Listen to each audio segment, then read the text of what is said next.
So நம்ம next என்ன பார்க்க போகிறோம்னா, இதில் வந்து சங்க இலக்கியம் இருந்துச்சு. அதாவது சங்க காலத்தில் இயற்றப்பட்ட சங்க இலக்கியம் இருந்துச்சு. ஸோ அதில் வந்து மொத்தம் 3 சங்கங்களாக பிரித்தாங்க. ஓகே, சங்கம் வைத்து பிரித்தாங்க. அது 3 சங்கமாக பிரித்தாங்க. முதற் சங்கம், இடைச்சங்கம், கடைச்சங்கம்னு.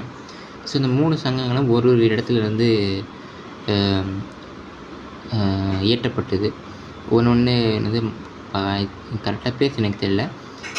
மதுரை பக்கத்தில் கபாடபுரம்னு சொல்லுவாங்க. ஒன்று மதுரையில் லாஸ்ட் வந்து மதுரையில், இப்போ இருக்கிற மதுரையில். இடைச்சங்கம் வந்து கபாடபுரம்னு நினைக்கிறேன். ஃபஸ்ட்டு சங்கம் வந்து அது எனக்கு என்ன கரெக்டாக தெரியல, தெரிஞ்ச கமெண்ட்டில் சொல்லுங்கள்.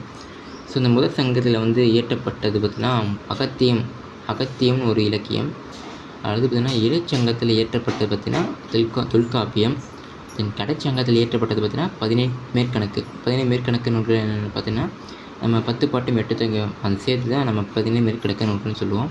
8 தொகையில் என்னென்ன இருக்குன்னா நற்றிணை, குறுந்தொகை, ஐங்குறுநூறு, புதிற்றுப்பத்து, பரிபாடல், அறநானூறு, புறநானூறு, கலித்தொகை, சுதலா இருக்குது பார்த்திங்கன்னா. அது வந்து 8 தொகை. 10 பாட்டு என்னென்ன இருக்கும், திருமுருகாற்றுப்படை, புறநானூற்றுப்படை, ஆற்றுப்படை நூல்கள் வந்து 5 இருக்குன்னு நினைக்கிறேன். மிச்சதெல்லாம் மலைப்படுகிறம், நெடுநில வாழை, ஸோ அந்த மாதிரி இருக்கலாம் 10 பாட்டு. இது 8 தொகை 10 போட்டு சேர்ந்து 17 மேற்கணக்கு நூல்கள். ஸோ இது எல்லாமே கடைச்சங்கத்தில், அதாவது இப்போ இருக்கிற மதுரையில் வந்து லாஸ்ட்டாக இயற்றப்பட்டது. நடுவில் வந்து தொல்காப்பியம் இயற்றப்பட்டது இடைச்சங்கத்தில். அதுக்கும் முன்னாடி அதுதான் அகத்தியம். ஏற்கனவே சொல்லிக் கொடுத்துருப்பாங்க, தொல்காப்பியன்றது ஒரு மிக பழமையான இலக்கியம் அப்படின்னு சொல்லுவாங்க. ஆனால் அதுக்கும் பழமையான இலக்கியம் தான் அகத்தியம். ஸோ அந்த அகத்தியம்ன்றது நமக்கு கிடைக்கல. தொல்காப்பியன்றது நம்ம கிடைக்கல தான், ஆனால் கொஞ்சம் ஒரு கொஞ்சம் தான் நமக்கு கிடைச்சது தொல்காப்பியத்திலேயே. ஸோ அதை வச்சு தான் நம்ம ஆதாரமாக அது பழமையானது சொல்கிறோம். ஸோ அதுக்கப்புறம் வந்தது தான் 17 மேற்கணக்கு நூல்கள்.